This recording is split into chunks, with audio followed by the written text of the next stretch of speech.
Pinababawi na ng Kongreso ang protocol plates o yung mga plakang 8 ng mga kongresista na inilabas noong 16th Congress at ng mga nauna pang Kongreso. May mga pagkakataon daw kasing nakita ang ilang sasakyang D8 sa mga hindi disenteng lugar at ginamit din sa krimen. May report si Tina Panganiban Perez.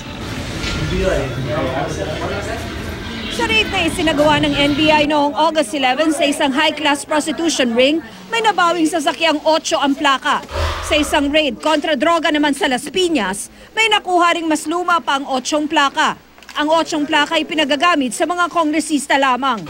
Matapos ang halos 2 linggo, naglabas ng memo ang Secretary General ng Kamara. Binabawi ang lahat ng mga 8 plaka mula sa nakaraang 16th Congress at mas luma pa. Nabanggit sa memo ang tungkol sa mga sasakyang D8 ang plaka na nakita sa mga didisenteng lugar at ginamit din sa krimen. We're requesting them to surrender first so that we can also check yung how many will be returned and then kung ano pa yung what we still have to determine what will we do next time, what will be our next step sa mga hindi masasoli. Ang paggamit sa protocol plates ay nagsimula noon pang panahon ni dating Pangulong Carlos Garcia.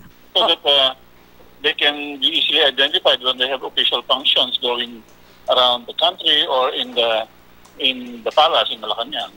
So they will be afforded due courtesy also. Kung mayroong kongresistang umaasa sa 8 plaka, meron din namang di gumamit nito. Ano ang maitutulong sa akin ng 8 plaka para serbisyuhan yung mga constituents ko? Wala.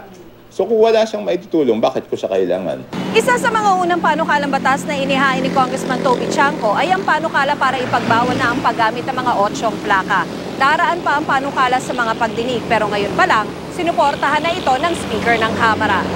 20,000 pisong multa at kulong na hanggang 1 buwan at 1 araw ang panukalang parusa sa mga pilit gagamit ng D8 plaka. Sumulat na rin ang Kamara sa Land Transportation Office sakaling may hindi magbalik ng lumang 8 plaka. Meron tayong corresponding letter din sa LTO na hindi na dapat i-honor yung kasi 16 Congress in-issue yung plaka. Ngayon 17 na. So we really have to change, no? Galing din ako sa DOTC kaya alam ko yung proseso na yan. Tina Panganiban Perez, GMA News.